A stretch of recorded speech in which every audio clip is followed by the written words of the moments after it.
Despite all the challenges that the pandemic has caused airshow organisers, the 2021 edition of the Midlands Air Festival was the biggest yet.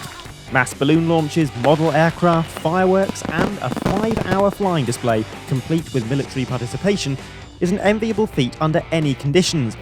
In this case, it took place in the skies over the Ragley Hall estate, in front of a sellout crowd of 4,000 per day. The headline act was the Red Arrows, the team's first UK display in nearly 2 years. The show also saw the debut of the Blackjack Special Scheme Typhoon, and for Warbird fans, the airshow debut of the Russian Spitfire. This is our pick of the action.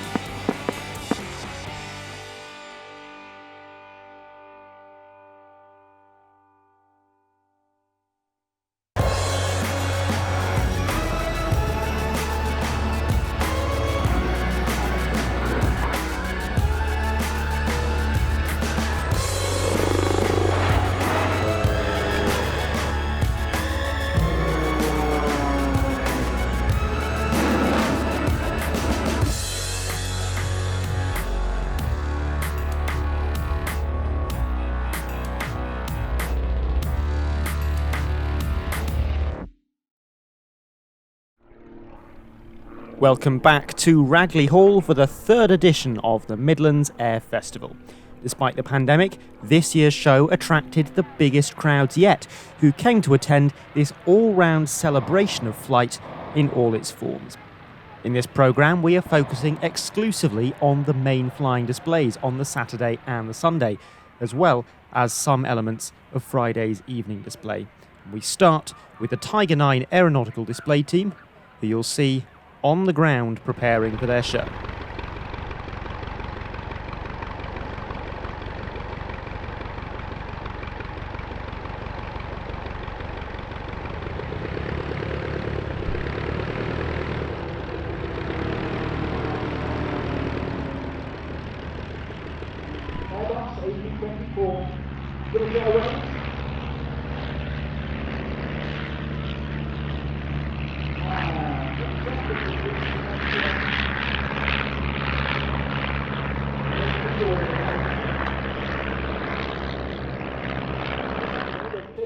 And here they are in that delightfully ungainly 9-ship formation, 8 Tiger Moths and 1 Moth Major.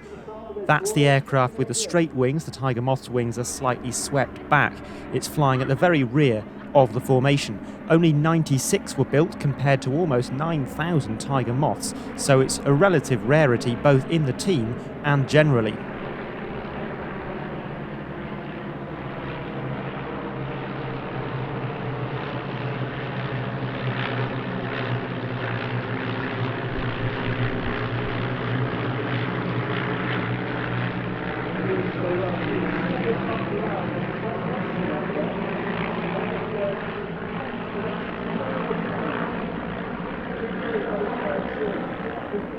Tiger 9 are probably the only 9-ship biplane formation team in the world.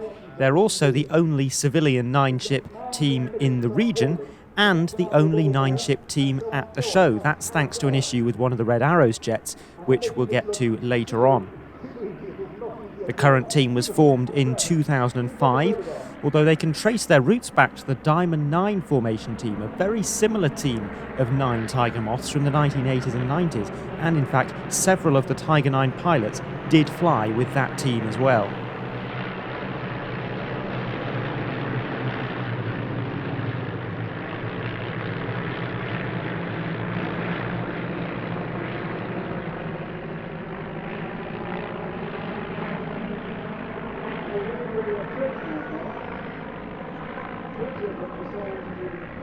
Just like the Red Arrows, they have a synchro pair.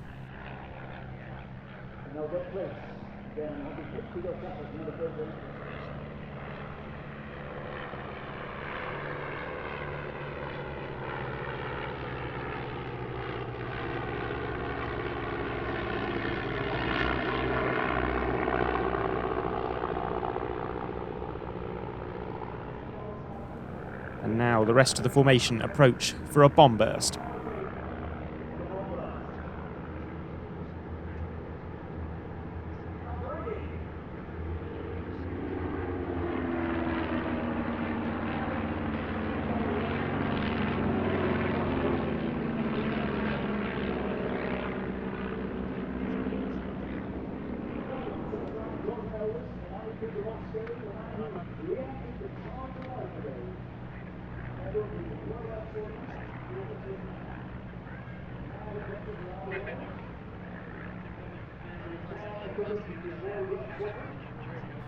And with that, we move on to Paul Freeland in his gorgeous F260.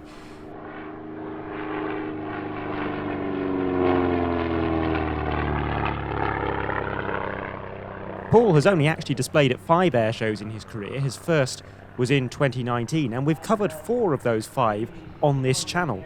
Many more to come, I'm sure, because Paul puts a lot of thought into devising his display. It's composed of relatively simple manoeuvres, but he's really thought about how best to show off the sleek lines of this 60-year-old Italian machine.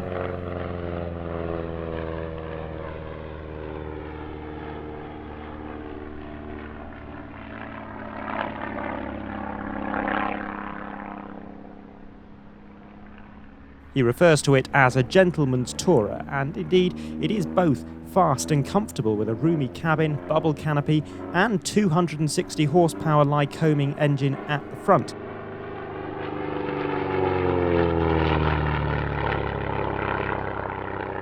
But there's more to it than that. Its performance is almost jet-like, especially with the more aggressive wing fitted to the newer F260s, and it has therefore seen a great deal of military success both as a trainer and even a light attack aircraft, used by some 20 military operators today.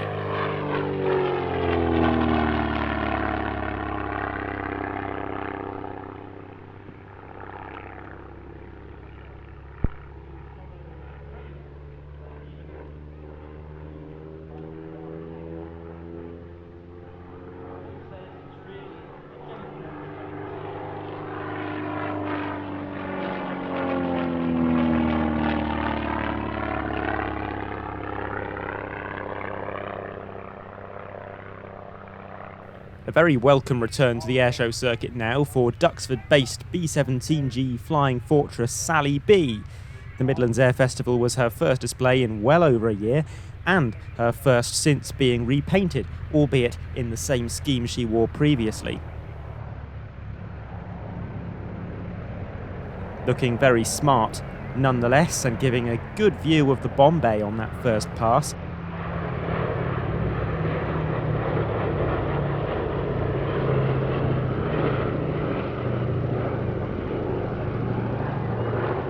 And actually showing off quite well how small it is. The B-17 could carry up to 2.2 tonnes of payload in there, which is just over a third of what the Lancaster could carry. But the B-17's great advantage was survivability. It could sustain unbelievable amounts of damage, but still limp home. And we're about to get an idea of what that may have looked like, as Sally B simulates battle-damaged engines by streaming smoke from the left-hand side in tribute to all those who didn't make it back.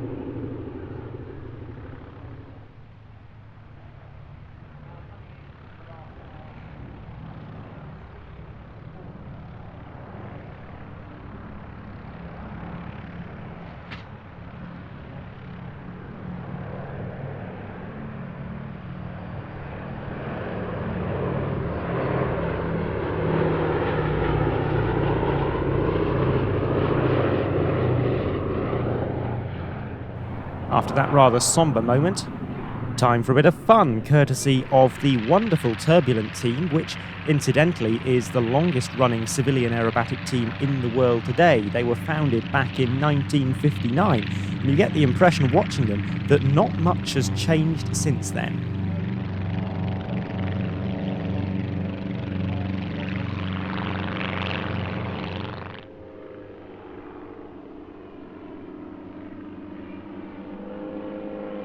These little planes, the Druine D31 Turbulent, are about as simple as you can get for a fixed-wing powered aircraft. They have a 30 horsepower Volkswagen engine at the front, some wings in the middle, a cockpit just about large enough to fit half a body inside, and not much else. Everything is minimalist, everything is old school, and that extends to the display as well. As they run in for this bomb burst, look out for the leader coordinating the break with hand signals to his wingmen.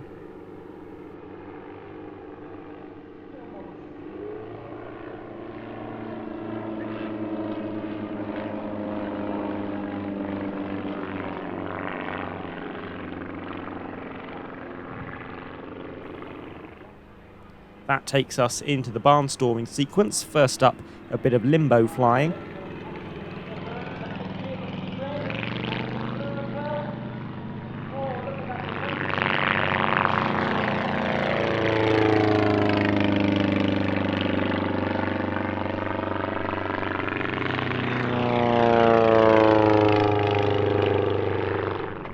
Now some flower bombing of an unlucky doll's house out by the runway.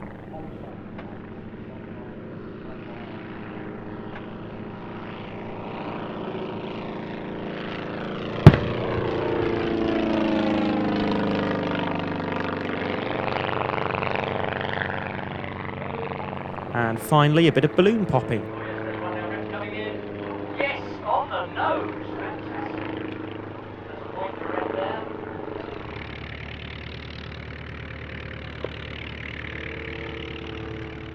Popular for different reasons are the Battle of Britain Memorial Flight, with a somewhat limited display of 2 Spitfires.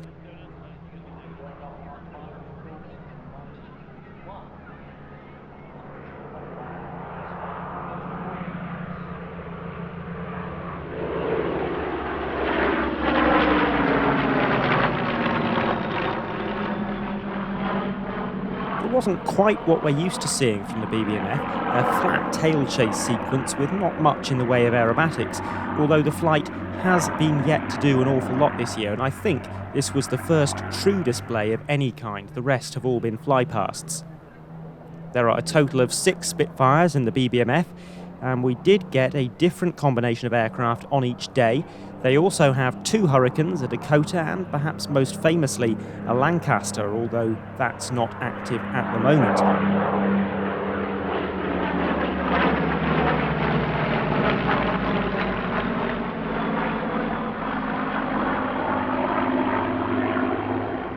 And to train their crews, there are a couple of Chipmunks in the hangar as well, although they're never displayed in their own right.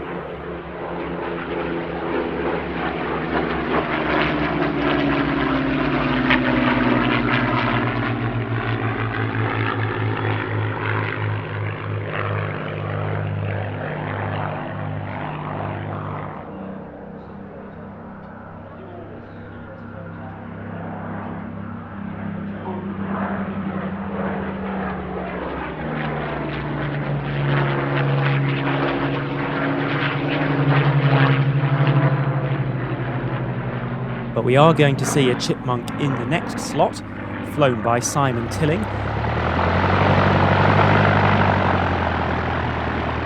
And it will be flying as a duo with Kevin Hale's Oster AOP6.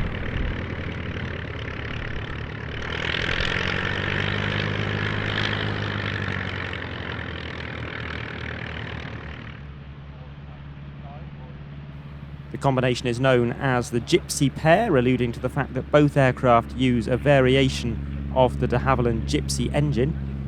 The Gypsy and the Gypsy Major were used across a range of de Havilland products and other aircraft, and what with an Oster, 3 Stomps, a scurry of Chipmunks and an eclipse of moths at the show, it was almost certainly the most common engine here. There must have been about 16 of them.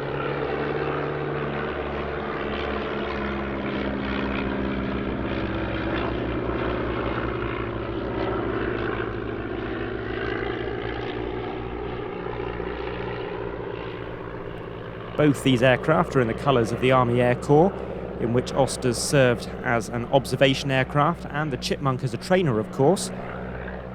And the Gypsy Pair team was created in 2020 to pay tribute to that shared past. Their debut was at the Shuttleworth Vintage Airshow, which we covered in Series 3, Episode 4, and you can see them in rather more photogenic lighting conditions there.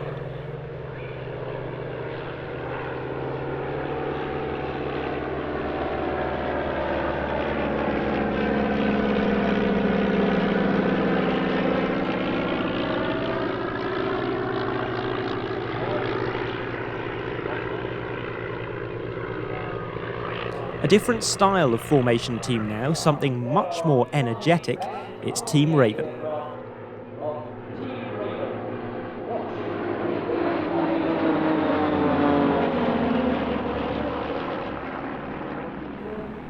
These guys are my favourite British civilian aerobatic team by a country mile.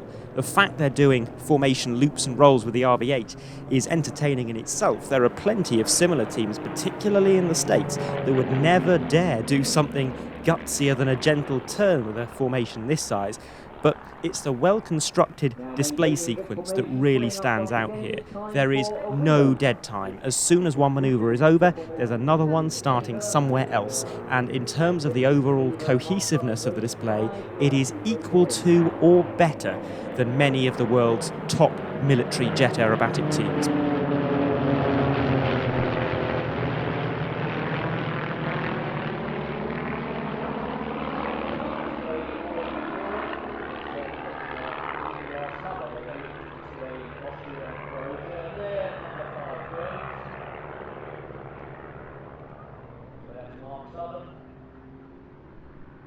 As with everything in this video, we are constrained by time, fitting a 5-hour show into 50 minutes. Virtually every performance featured here is the subject of a longer, unrated video on our YouTube channel. Not all of those have been posted yet, but they will be over the next few weeks and months. So if you do want a slightly better idea of how varied and how action-packed this performance is, do head over there and find the full video, and ditto for all of the other displays that you're seeing in this film.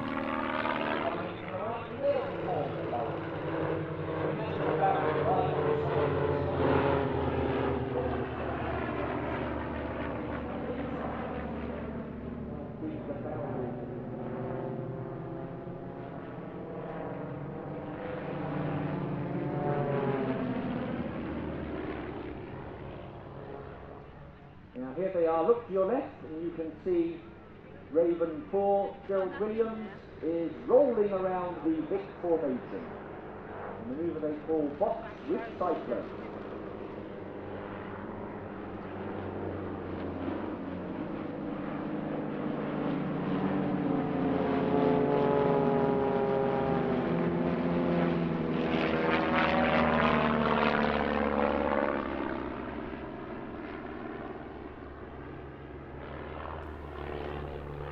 Opposition break coming up next.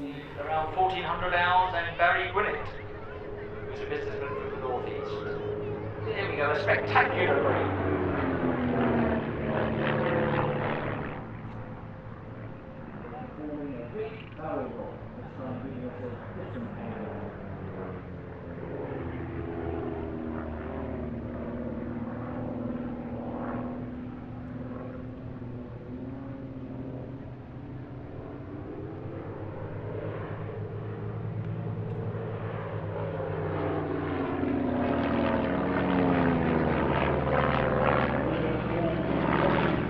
My favourite manoeuvre of all next, the Twizzles, which is something of the team's trademark.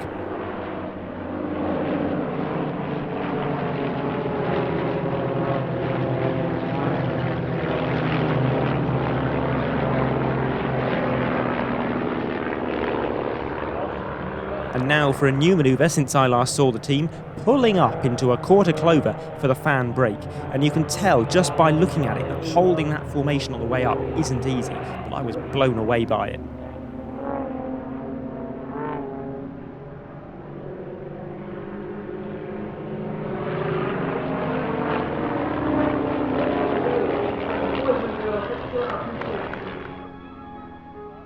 Well, I certainly need to calm down after that, and so we journey to the opposite end of the spectrum once again for a glimpse of Tim Dews displaying the Grob 109. Tim is one of the leading dealers and maintenance providers of the Grob 109 in the UK, so he spends a lot of time flying and working on these wonderful aircraft which straddle the line between powered aeroplane and glider. You can actually fly them on a BGA sailplane license, even though it's every bit as capable as many dedicated powered aircraft, a Cessna 150 say, as well as being cheaper to run. Keep an eye out on the underside of the wing where Tim has applied a message thanking NHS health workers. And there are also LED lights on there to light the message up at night, and we'll see that later on.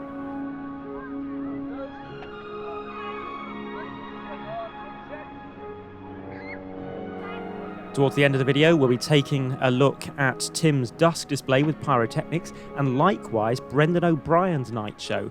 But here's his day show first of all, with the modified Schweitzer 300 known as Otto the helicopter.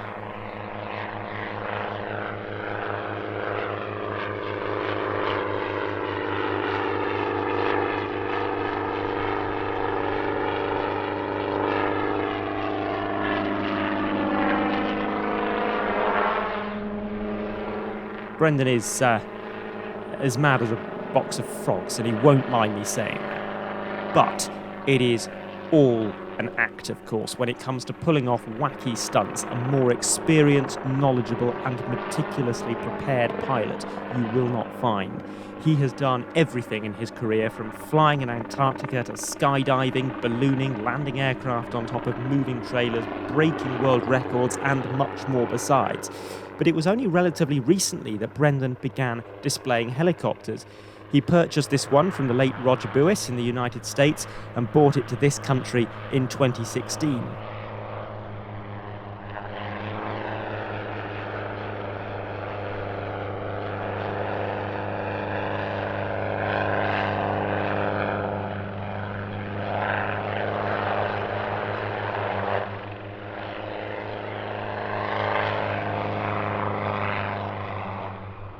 Around the same time, he was taught to fly helicopter aerobatics by the legendary Dennis Kenyon, who sadly died at the age of 88 last year. But with displays like this, Brendan is helping to keep both Roger Buis and Dennis Kenyon's legacies alive.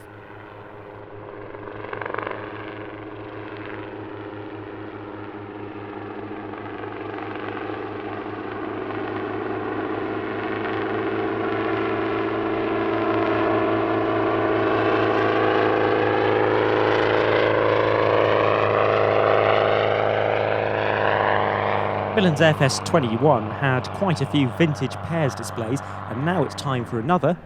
Appropriately enough, it's called the Vintage Pair.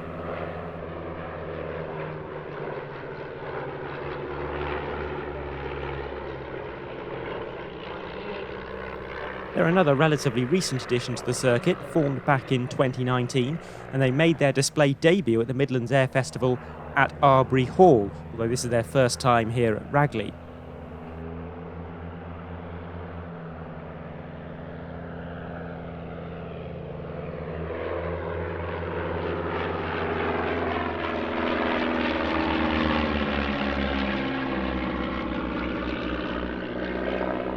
If you think Vintage Pair is a familiar name, you may well be right, because the Royal Air Force Central Flying School Historic Flight operated a team under the same name.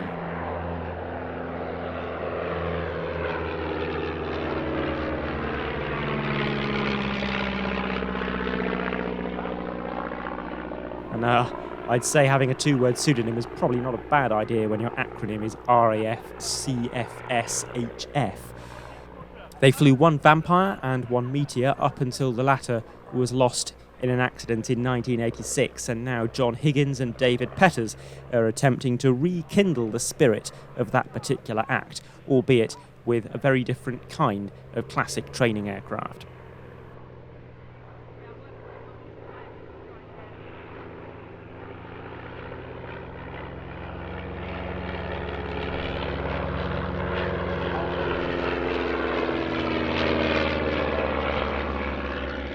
Time for one of the true stars of the show, the airshow debut of Spitfire Mk9 Sasha in the hands of its owner, Peter Teichman.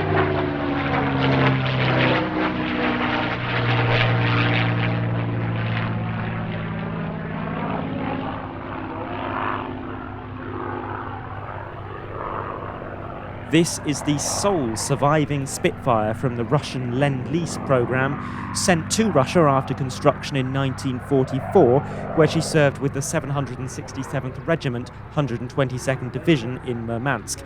But after just 18 flight hours, the aircraft crashed in May 1945. And while the pilot escaped with his life, the aircraft lay in the wilderness for some 52 years before it was finally salvaged in 1997.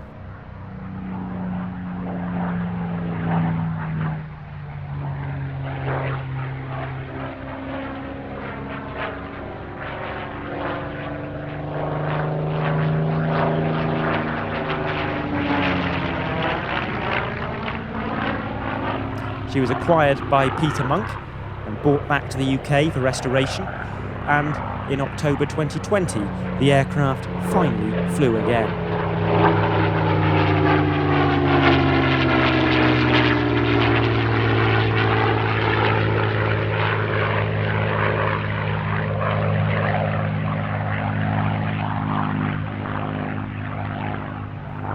Today it wears the same paint scheme as it did on that fateful day in 1945, and it's quite probably the only Spitfire anywhere in the world that wears Russian colours, a piece of long overdue recognition of Russia's contribution to the war effort and of Britain's assistance to the Russian military.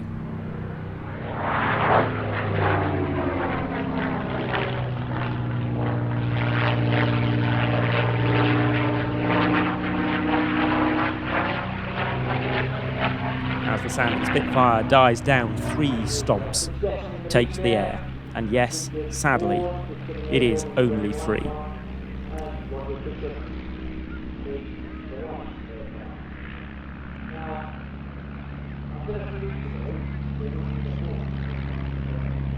That is due to a tragic accident that occurred in training 4 weeks before the show.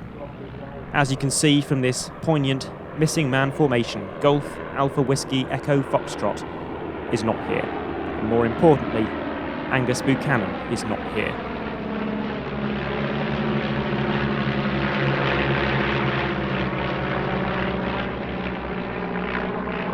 But the show, as they say, must go on, and the slot pilot now slides gracefully into the gap formerly occupied by his colleague. Chris Jessen leads Richard Ward and Roger Bishops for this reduced 3-ship performance, but still a very enjoyable display indeed, if not a little sombre.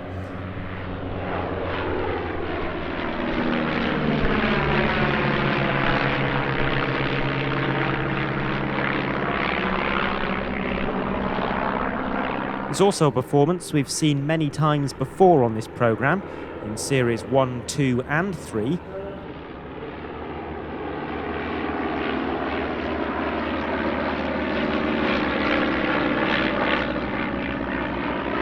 so you'll know, I'm sure, that this formation element is about to give way to a solo display by Chris Jessen. You'll also know that Chris's solo display is fantastically good. You'll probably know all about the Stomp as well, a Belgian touring, training and aerobatic aeroplane, most of which were produced under licence in France, but also an innovative aeroplane. You recall those 4 freeze ailerons which deflect slightly in both directions, which take much of the credit for its carefree handling. So given that you know all that already, and if you didn't, where have you been this last 4 years?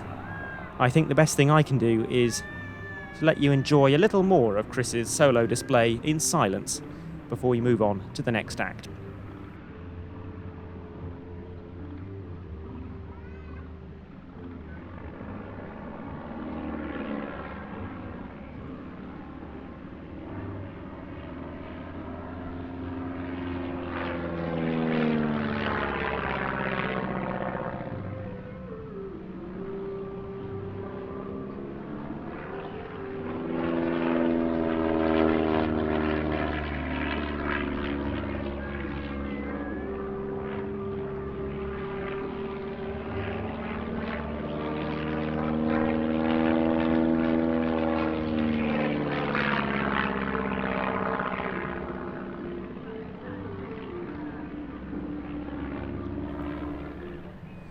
Time for the final classic fixed-wing aircraft of the show. Well, unless you count the Hawks, the Red Arrows, but let's not go there. Even older than the Hawk, marginally, is Plain Sailing's PBY-5A Catalina Miss Pickup.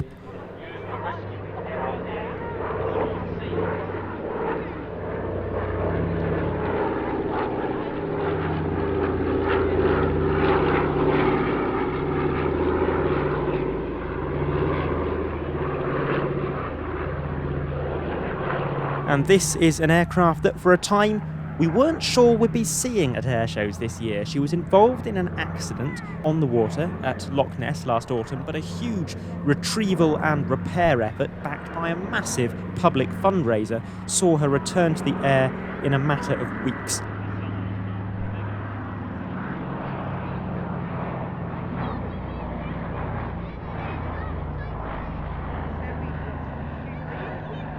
Already this season, she's flown at Shuttleworth, Duxford and Ragley Hall, so she really is as busy as ever.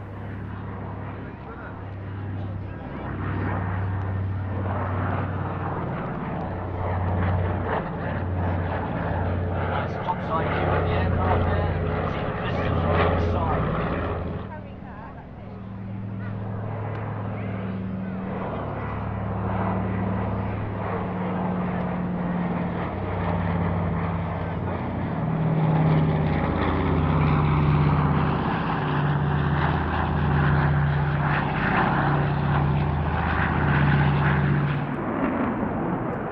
Now get ready for something a little noisier, because skimming the treetops is Flight Lieutenant James Sainty in a Eurofighter Typhoon FGR4.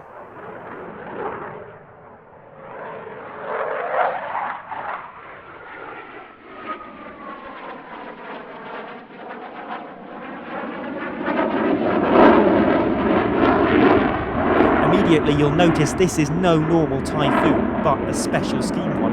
The backdrop of that special scheme is actually the matte grey Aggressor scheme applied late last year, but now added on top of that are Union Jack inspired decals. In fact, some 11 partial Union Jacks in total, in a scheme that divided social media for a number of reasons, although I've got to say, in the flesh, it looked much better than I expected.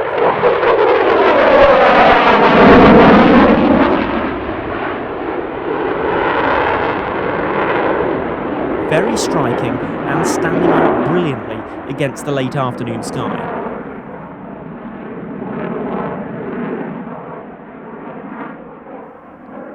It's also the best RAF Typhoon display routine I think I've seen since 2016. Sainty now points the jets at the crowd, pulling up into a dirty barrel roll that leads straight into a high G turn and then a muscle climb, showing off the 20,000 pounds of thrust delivered by the twin EJ200 engines.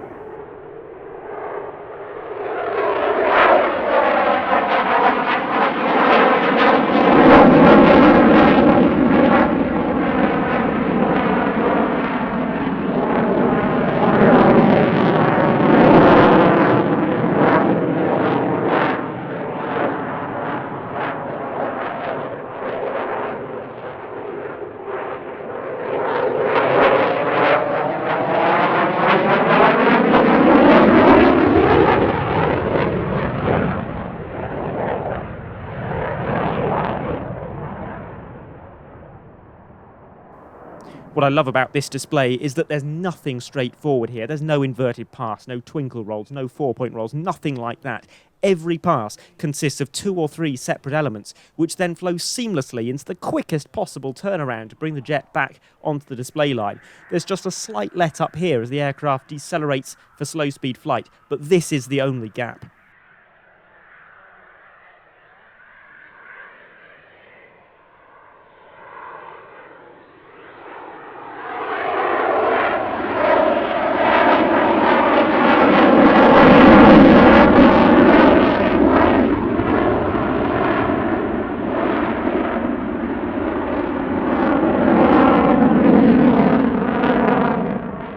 The RAF has 160 Typhoons, although 53 of those are older Tranche 1 jets, many of which are slated for retirement later this decade. Most 131 jets that will survive that initial cull are newer models which can be more easily kept up to date with continuous software upgrades.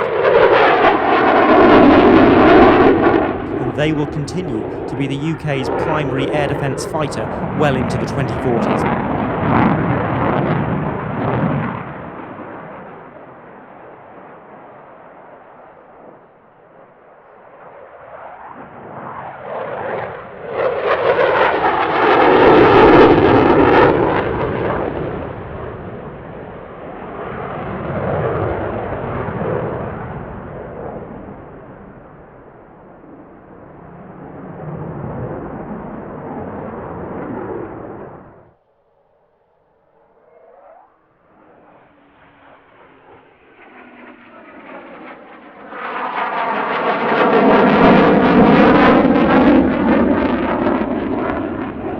now moving towards the end of the daytime flying programme, but we've certainly saved some good acts for last, because next up is the Sioux and Scout of the historic Army aircraft flight.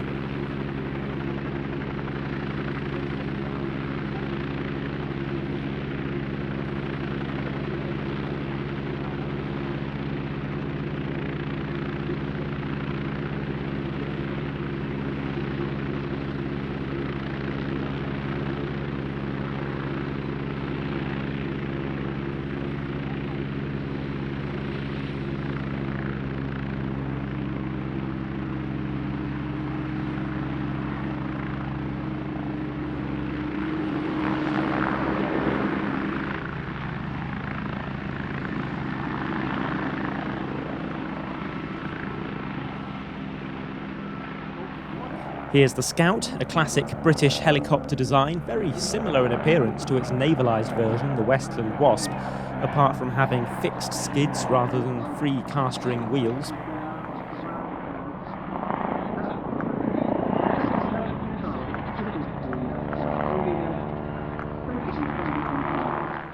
And the Belle Sioux, a training and observation aircraft that traces its roots back to 1945, although most of the British Army's examples were produced in the 1960s, making them actually slightly younger than the Wasp.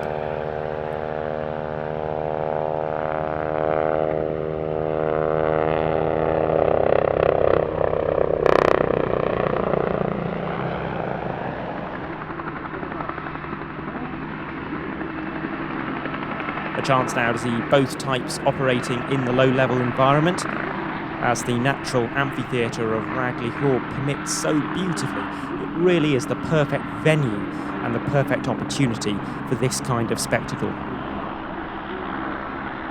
Well, before we turn to the Red Arrows, we're going to take a quick look at the RAF Falcons, who opened their 2021 display season at the Midlands Air Fest. It's a big year for them. They're marking their 60th anniversary, and they've decided to celebrate by revamping their display completely. Gone is the trademark Falcon stack, much to my surprise, but this spiralling descent that replaces it is a very worthy successor indeed. Another big round of applause. Guide him in.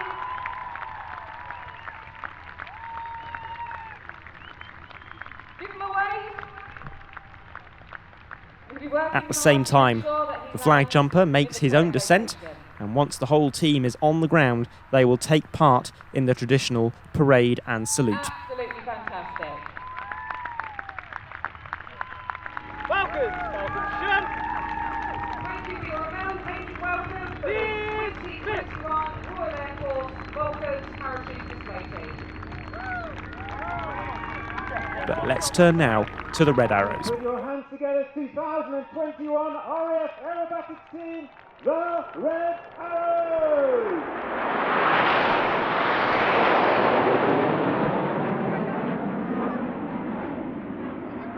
This is the first UK Red Arrows display since before their North American tour, which began in July 2019.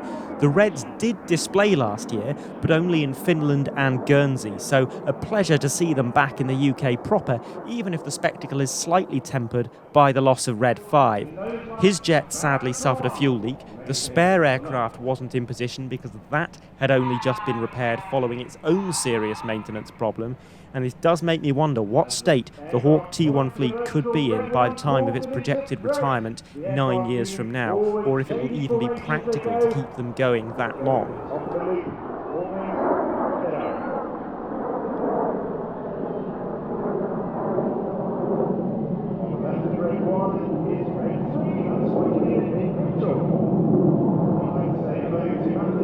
That being said, the Reds do cope magnificently with being one aircraft down. They're executing what's called the loser plan, which is basically to fly an unmodified display with a gap in it, apart from some slight rejigging of the smoke colours to try and keep the reds and blues as symmetrical as possible.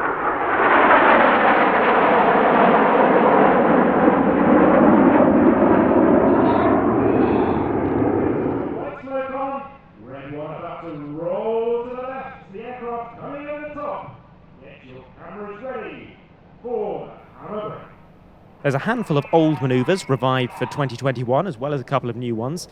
One of those is the Hammer, a downwards bomb burst to start the second half of the show, and that hasn't been part of the display since 2016. Break, break, go, full straight one, into the hammer. Now keep it on tight.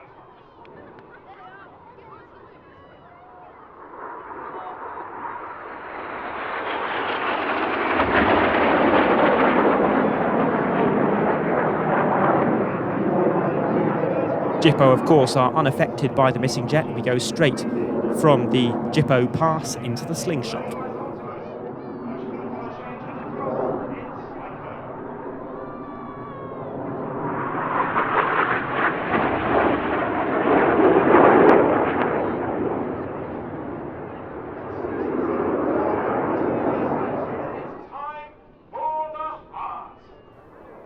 There's something new here too, although we didn't actually see it at Ragley thanks to the good weather.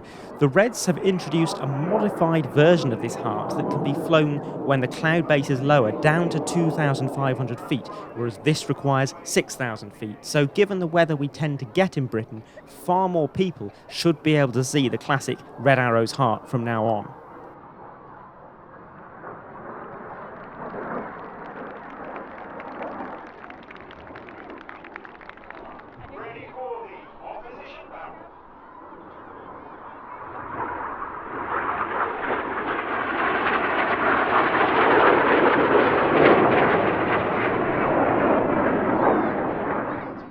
Red 6 is now performing an inverted barrel roll while the rest of Djibo fly alongside him in another old manoeuvre being revived this year. This time it's the mirror roll, not seen since 2015.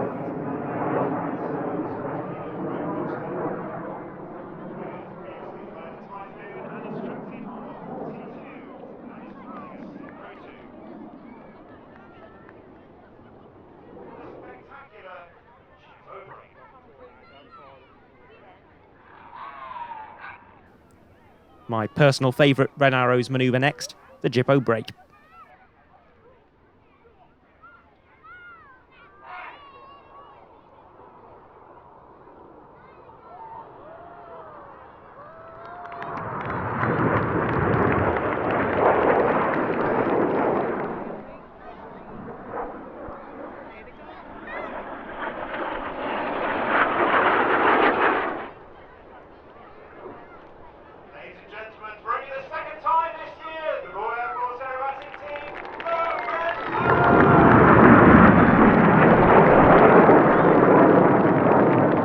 Well, follow that. Actually, if anyone can follow that, it's Rich Goodwin, a showman through and through, displaying his new and highly modified Pitts S02E.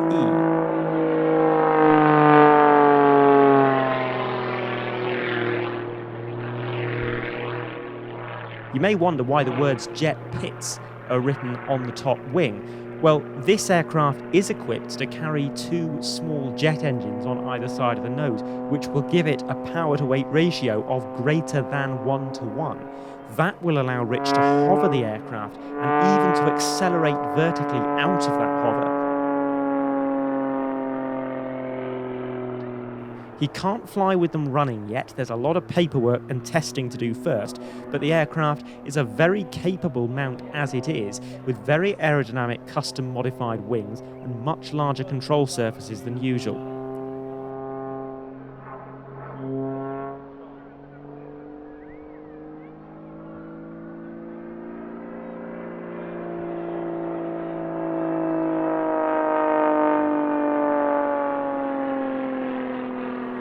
Testing with the jets is well underway, and although we don't know how long it will be before Rich can fly with them at a show, he is hoping to fly with the jets turned on for testing purposes very soon.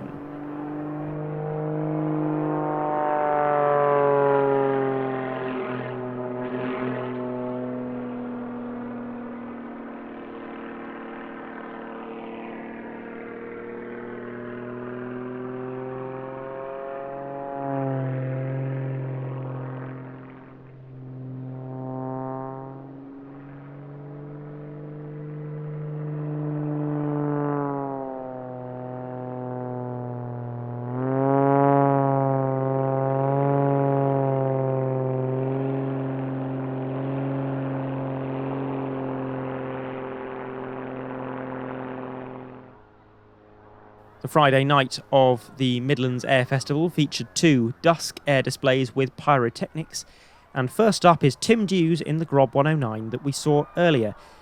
These pyro air displays have grown at an extraordinary rate in Britain. The first one was only 11 years ago, and already almost a dozen pyro-capable teams have cropped up here, including the world's biggest and most potent. In fact, there are 2 teams using the Grob 109 alone, but that's perhaps a testament to how suitable this type of aircraft is for pyro displays, with its unusually long wings and graceful manoeuvring.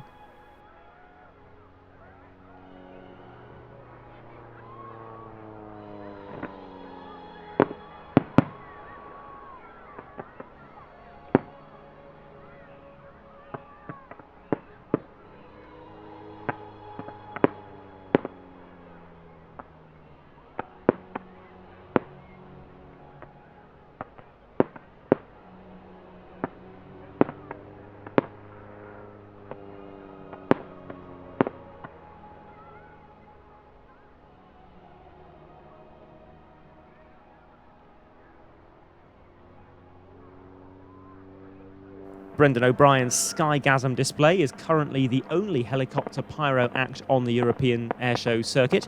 There will be another one coming along very soon once that's cleared some paperwork hurdles. Otto, though, has been kitted out by Brendan to carry a quite absurd volume of pyrotechnics. It was, up until about 2019, capable of carrying more pyro than any other aircraft in the world. And when it was overtaken, Brendan told me he would up the ante even further to regain the top spot. I don't know the latest developments on that front, but I do know that whatever it's carrying now is a lot.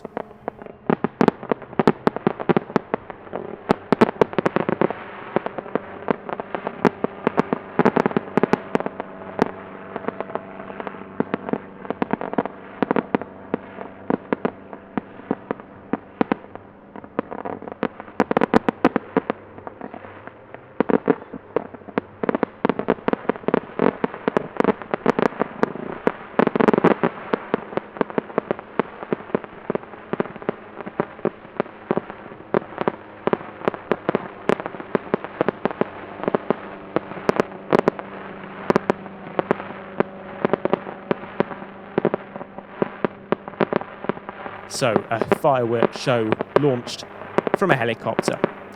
I can't think of a better way to end the programme. Stunning stuff indeed. Next time, we are at Antidotum Airshow Leszno in Poland.